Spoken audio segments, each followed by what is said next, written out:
Islamic short status کو subscribe کریں، like کریں، کمنٹ کریں اور شیئر کریں۔ بیل آئیکن کو دبانا مت بھولیں۔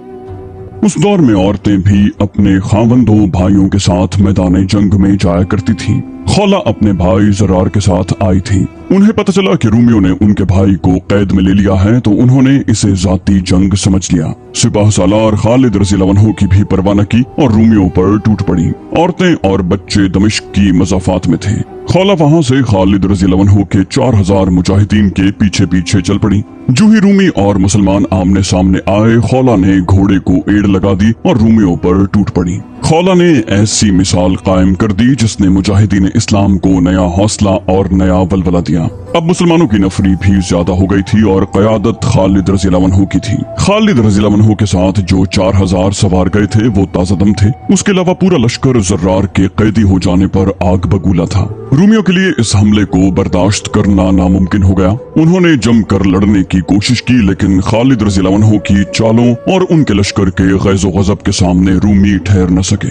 رومیوں کی فوج چونکہ ایک منظم اور تربیت یافتہ فوج تھی، اس لیے اس کی پسپائی بھی منظم تھی۔ اسے پسپا کرنے میں خالد رضی اللہ عنہ کو بہت زور لگانا پڑا۔ رومیوں کی پسپائی سے یہ مقصد تو پورا ہو گیا کہ دمشق کے دفاعی دستے کمک اور رسد سے محروم رہے۔ رومیوں کا یہ کمال تھا کہ وہ جو رسد لائے تھے وہ اپنے ساتھ ہی لے جا رہے تھے۔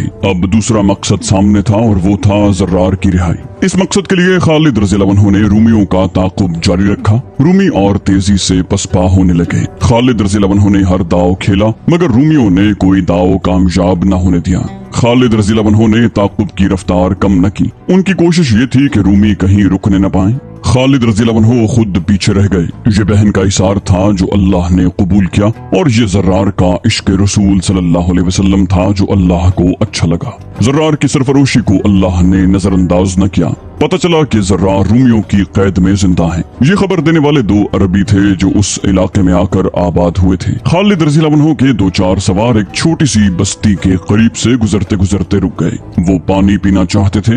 بستی کے لوگ اس خیال سے خوفزدہ ہو گئے کہ یہ فاتح فوج کے آدمی ہیں، اس لیے یہ لوٹ مار کریں گے اور جوان لڑکیوں پر ہاتھ ڈالیں گے۔ آبادی میں ہڑبونگ سی مچ گئی۔ 2 آدمی مسلمان سواروں کے پاس آئے۔ انہوں نے سواروں سے کہا، ہم بھی عربی باشندے ہیں، ہم مسلمان نہیں تو پھر بھی عرب کی مٹی کا واسطہ دے کر کہتے ہیں کہ ہماری خاطر اس بستی پر ہاتھ نہ اٹھائیں۔ ایک مسلمان سوار نے کہا، تم نہ کہتے تو بھی ہم اس بستی کی طرف دیکھنا گوارا نہ کرتے۔ ان لوگوں سے کہو کہ ہم سے نہ ڈریں، ہم تم سب کے محافظ ہیں، ہم پانی پی کر چلے جائیں گے۔ دونوں عربوں نے بستی کے لوگوں سے کہا کہ وہ ڈرے نہیں اور اپنے گھروں میں رہیں۔ ان عربوں نے سواروں کو اور ان کے گھوڑوں کو پانی پلایا اور اس دوران وہ سواروں کے ساتھ باتیں بھی کرتے رہے۔ باتوں باتوں میں ان عربوں نے سواروں کو بتایا کہ ایک گھوڑے پر رومیوں نے ایک آدمی کو باندھ رکھا تھا۔ اس کا سر ننگا تھا اور اس کی قمیض بھی نہیں تھی اور اس کے ایک بازو پر پٹیاں بندھی ہوئی تھی۔ ایک عرب نے بتایا، اسے انہوں نے یہاں پانی پلانے کے لیے روکا تھا، وہ تمہارا ساتھی معلوم ہوتا تھا۔ مسلمان سواروں کو شک نہ رہا، یہ زرار تھے۔ سواروں نے ان عربوں سے مزید معلومات لیں۔ زرار کے ساتھ تقریباً 100 رومی تھے۔ وہ رومی لشکر کی پسپائی سے بہت پہلے وہاں سے گزرے تھے اور وہ حمص کی طرف جا رہے تھے۔ مسلمان سواروں نے اپنے ایک ساتھی سے کہا کہ وہ پیچھے جا کر سپاہ سالار کو زرار بن ازور کے متعلق یہ اطلاع دے۔ خالد رضی اللہ عنہ نے یہ خبر سن کر کہا، الحمدللہ، زرار زندہ ہے اور وہ زندہ رہے گا۔ انہوں نے اسے قتل کرنا ہوتا تو کر چکے ہوتے، وہ اسے اپنے بادشاہ کے پاس لے جا رہے ہیں۔ ابن امیرہ کو بلاؤ۔ رافع بن امیرہ آئے تو خالد رضی اللہ عنہ نے انہیں زرار کے متعلق جو اطلاع ملی تھی پوری سنا کر کہا کہ وہ 100 سوار چن لیں جو جان پر کھیلنے والے شہ سوار ہوں۔ انہیں ساتھ لے کر حمص کی طرف ایک ایسا راستہ اختیار کریں جو راستہ نہ ہو۔ مطلب یہ تھا کہ راستہ چھوٹا کر کے حمص کی طرف جائیں اور ان 100 رومیوں کو روکیں اور ابن ازور کو رہا کروائیں۔ رافع جب سواروں کا انتخاب کر رہے تھے تو زرار کی بہن کو پتہ چل گیا کہ رافع زرار کو آزاد کروانے جا رہے ہیں۔ وہ رافع کے پاس دوڑی گئیں اور کہنے لگیں کہ وہ بھی ان کے ساتھ جائیں گی۔ رافع نے کہا، نہیں بنت الازور، خدا کی قسم جو کام ہمارا ہے وہ ہم ایک عورت سے نہیں کروائیں گے۔ تجھے تیرا بھائی چاہیے، وہ تمہیں مل جائے گا، نہیں ملے گا تو ہم بھی واپس نہیں آئیں گے۔ خولہ نے کہا، میں اگر سپاہ سالار سے اجازت لے لوں؟ رافع نے کہا، ابن ولید تجھے اجازت نہیں دیں گے الازور کی بیٹی۔ خولہ مایوس ہو گئی۔ رافع چنے ہوئے 100 سواروں کے ساتھ بڑی عجلت سے روانہ ہو گئے۔ انہوں نے حمص کی طرف جانے والے راستے کا اندازہ کر لیا تھا۔ وہ اس उस रास्ते से दूर दूर तेज रफ्तार से घोड़े दौड़ाते गए। वो ज्यादा दूर नहीं गए होंगे कि एक तरफ से एक घोड़ा सरपट दौड़ता आ रहा था। वो रूमी नहीं हो सकता था। रूमी होता तो अकेला ना होता। वो खालिद रज़ियल्लाहु अन्हु का कासिद हो सकता था। कोई नया हुक्म लाया होगा। वो करीब आ गया तो उसका सब्ज इमामा और चेहरे पर कपड़े का नकाब था। सवार ने ललकार कर कहा, इब्ने उमैरा, अपने भाई को आजाद करवाने के लिए मैं आ गई हूँ। राफे ने पूछा, क्या सिपाह सालार ने तुझे इजाजत दे दी है? खौला बिन्ते अल अज़वर ने कहा, अपने भाई को कैद से छुड़ाने के लिए मुझे किसी की इजाजत की जरूरत नहीं। अगर तू मुझे अपने सवारों में शामिल नहीं होने देगा तो मैं अकेली आगे जाऊंगी। राफे ने कहा, खुदा की कसम बिन्ते अल अज़वर, मैं तुझे अकेला नहीं छोड़ूंगा। आ हमारे साथ चल। ये जवां साल औरत साथ चल पड़ी।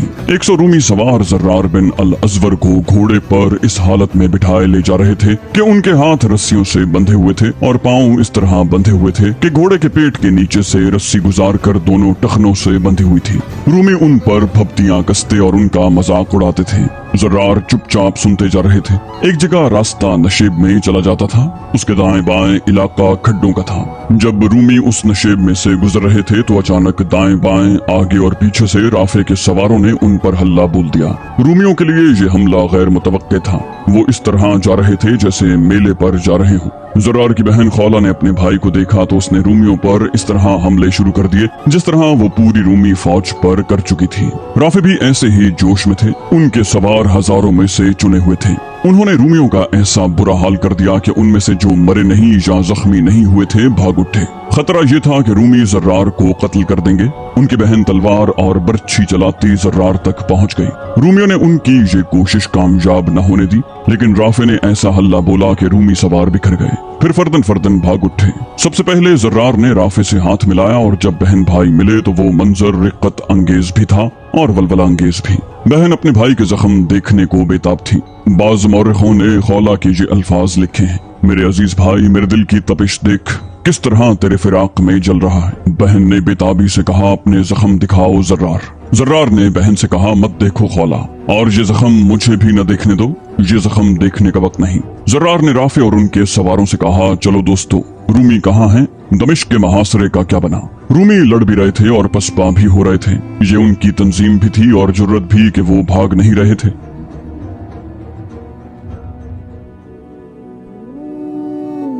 एक ऐसी जगह आ गई जिसके दोनों तरफ चट्टाने और कुछ बुलंद टेकरियां थीं। रूमी लश्कर को सुकड़ना पड़ा।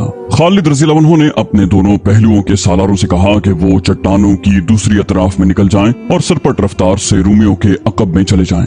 रूमी न देख सके कि चट्टानों के पीछे से उन पर क्या आफत टूटने वाली है। खालिद रज़ियल्लाहु अन्हु ने ताकुब की रफ्तार कम कर दी। रूमी समझे होंगे कि मुसलमान थक गए हैं। उन्होंने पसपाई रोक ली। खालिद रज़ियल्लाहु अन्हु ने अपने दस्तों को रोक लिया। अचानक अकब से रूमियों पर कयामत टूट पड़ी। सामने से खालिद रज़ियल्लाहु अन्हु ने शदीद हमला कर दिया। रूमियों की ये हालत हो गई कि वो घोड़ों को चट्टानों और टेकरियों पर चढ़ा ले गए और दूसरी तरफ उतर कर भागने लगे। तवक्को ये थी कि रूमी रसद वगैरह का जो जखीरा साथ ला रहे थे वो मुसलमानों के हाथ आ जाएगा, लेकिन रूमियों ने घोड़ा गाड़ियों और ऊंटों को पहले ही हम्स रवाना कर दिया था। हम्स की तरफ जाने वाली रहगुजर पर रूमियों की लाशें बिखरी हुई थी। जख्मी तड़प और कर रहे थे। उनके घोड़े इधर उधर आवारा फिर रहे थे। मुजाहिदीन ने हुक्म मिलते ही अपने साथियों की लाशें और जख्मियों को उठाना, जख्मी और मरे हुए रूमियों के हथियारों को इकट्ठा और उनके घोड़ों को पकड़ना शुरू कर दिया। खालिद रज़ियल्लाहु अन्हु ने कहा, काश मेरे पीछे दमिश्क न होता, मैं दुश्मन के एक आदमी को भी दमिश्क तक पहुंचने न देता। खालिद रज़ियल्लाहु अन्हु ने ताकुब तर्क कर दिया, लेकिन इस खतरे के पेश नजर के रूमी कहीं इकट्ठे या हमसे कुमक मंगवा कर वापस न आ जाएं। अपने एक सालार समत बिन अल असवद को बुलाया।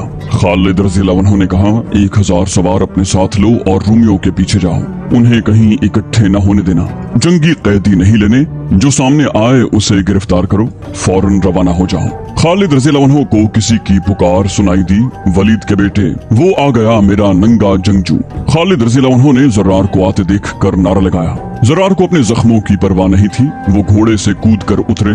खालिद रज़ियल्लाहु अन्हु भी कूद कर उतरे और तारीख इस्लाम के दो अजीम मुजाहिद एक दूसरे के बाजुओं में जकड़ गए। खौला घोड़े पर सवार थी। उसका चेहरा निकाब में था। सिर्फ आंखें नजर आती थीं, जिनकी चमक और ज्यादा रोशन हो गई थी। खालिद रज़ी अल्लाह अन्हु ने कहा, खुदा की कसम इब्ने अल अज़वर, तेरी बहन ने तेरी खातिर मेरा भी मुंह फेर दिया था। ज़र्रार ने कहा, इस बहन पर अल्लाह की रहमत हो, तू मुझे बता मैं क्या करूं। खालिद रज़ी अल्लाह अन्हु ने कहा, क्या तू महसूस नहीं कर रहा कि तुझे आराम करना चाहिए? पहले जर्राह के पास जा और उसे अपने जख्म दिखा।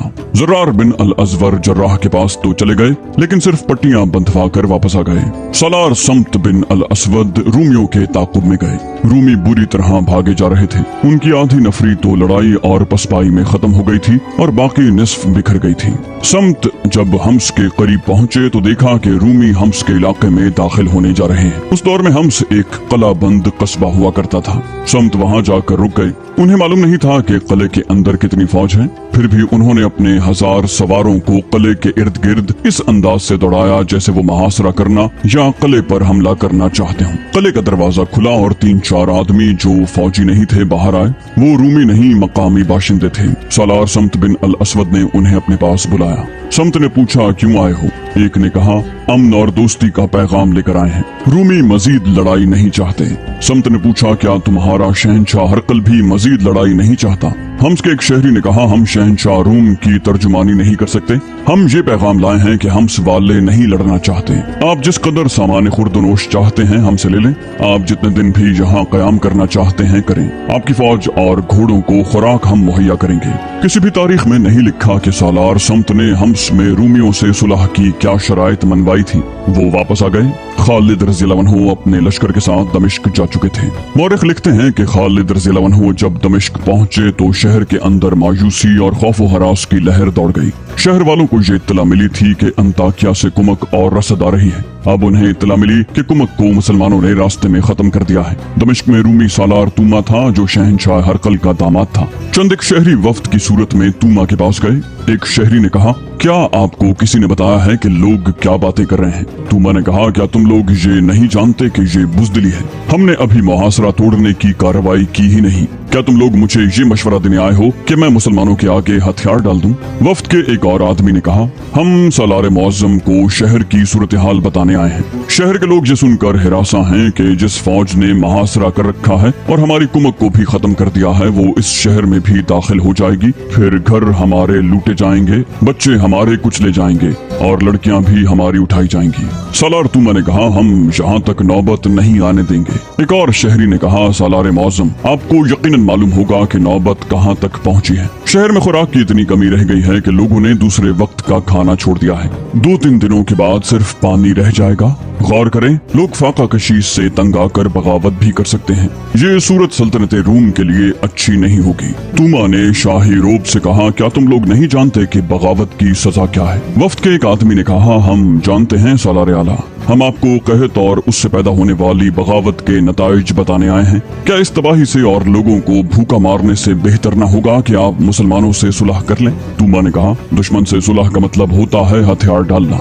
मैं लड़े बगैर कोई ऐसा फैसला नहीं करूंगा जो रूम की अजीम सल्तनत की तौहीन का बायस हो। हम अपनी जानें कुर्बान कर रहे हैं और तुम लोग एक वक्त की भूख बर्दाश्त नहीं कर सकते। जाओ, कल तक इंतजार करो। वो सितंबर 634 ईस्वी के तीसरे हफ्ते की एक सुबह थी। रूमी सालार तूमा ने शहर के हर दरवाजे की हिफाजत के लिए जो दस्ते मुतय्यन किए थे, उन सब में से ज्यादा नफरी निकाल कर इकट्ठी की और वो दरवाजा खुलवाया जो उसके अपने नाम से मौसूम था, बाबे तूमा, और अपनी क़यादत में मुसलमानों के उस दस्ते पर हमला कर दिया जो उस दरवाजे के सामने मुतय्यन था। ये 5000 मुसलमान सवारों का दस्ता था जिसके सालार शराहबील रज़ी अल्लाह अन्हु थे। तूमा के हमले का अंदाज आज के दौर की जंग का सा था। उसने दीवार और बुर्जों से मुसलमानों पर तीरों की बौछारें मारनी शुरू की और उसके साथ फलाखनों से संगबारी की। तीरों और पत्थरों के साए में तूमा ने अपनी फौज को तेज हमले के लिए आगे बढ़ाया था। ये तरीका कारगर था। मुसलमान पीछे हटने पर मजबूर नजर आने लगे और उनका ध्यान तीरों और पत्थरों से बचने में लग गया। सालार शराहबील रज़ी अल्लाह अन्हु ने चिल्लाकर कहा, कोई पीछे नहीं हटेगा, तमाम तीरंदाज आगे हो जाओ। मुसलमान तीरंदाजों ने जवाबी तीरंदाजी शुरू कर दी। रूमियों के पत्थर और तीर चूंकि ऊपर से आ रहे थे और ज्यादा भी थे, इसलिए मुसलमानों का नुकसान ज्यादा हो रहा था। पहली बौछारों में कई मुसलमान शहीद हो गए। उनके तीरों ने रूमियों का कुछ नुकसान किया, लेकिन ये मुसलमानों के मुकाबले में कम था। मौरिख, वाक़िदी, तबरी और अबू सईद ने एक वाकया बयान किया है। रूमी तीरों से शहीद होने वालों में एक मुजाहिद अबान बिन सईद भी थे, जिनका पूरा नाम अबान बिन सईद बिन अल-आस था। फौरन ही अबान की शहादत की खबर पीछे उन खेमों तक पहुंच गई जिनमें मुसलमान खवातीन और बच्चे थे। अबान बिन सईद की बीवी भी वहीं थी। उनकी शादी हुए चंद ही दिन गुजरे थे।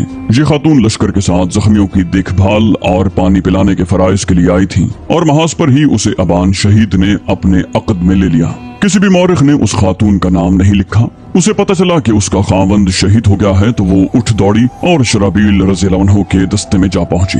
वो चिल्लाने लगी, कहाँ है मेरे खावंद की लाश, कहाँ है सईद के बेटे की लाश। 5000 घुड़सवारों में जिन पर तीर और पत्थर बरस रहे थे, अबान बिन सईद शहीद की बीवी दौड़ती और शहीद की लाश का पूछती फिरती थी। किसी ने उसे पीछे जाने को कहा और ये भी कि उसके खावंद की लाश उसके पास भेज दी जाएगी, लेकिन वो तो सदमे से दिमागी तवाजुन खो बैठी। किसी ने उसे वो जगह दिखा दी जहाँ अबान की लाश पड़ी थी। अभी लाशें नहीं उठाई जा सकती थी। अबान तीरंदाज थे। उनके जिस्म में 3 तीर उतरे हुए थे और वो घोड़े से गिर पड़े थे। उनकी कमान लाश के करीब पड़ी थी और तरकश में अभी कई तीर मौजूद थे। उनकी बीवी ने कमान और तरकश उठाई और दौड़कर तीरंदाजों की सफ में जा पहुंची। सामने दीवार पर एक पादरी खड़ा था। उसके हाथ में एक बड़े साइज की सलीब थी जो उसने ऊपर कर रखी थी। ये उस दौर का रिवाज था कि सलीब फौज के साथ रखते थे ताकि फौज का ये एहसास जिंदा रहे कि वो सलीब की नामूस की खातिर लड़ रहे हैं। अबान शहीद की बेवा अपने तीरंदाजों से आगे निकल गई। उसके करीब तीर गिरने और जमीन में उतरने लगे। अपने तीरंदाजों ने उसे पीछे आने को कहा, लेकिन वो किसी की सुन नहीं रही थी। उसकी बेखौफी खौला बिनते अल अजवर जैसी थी।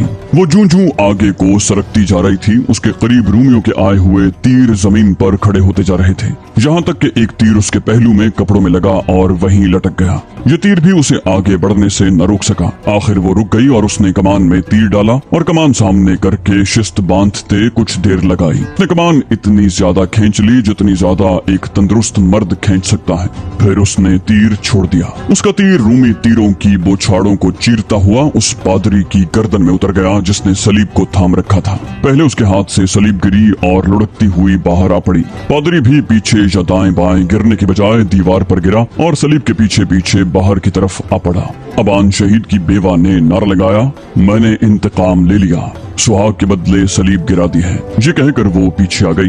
वो तीरंदाजों से आ मिली और तीर चलाती रही।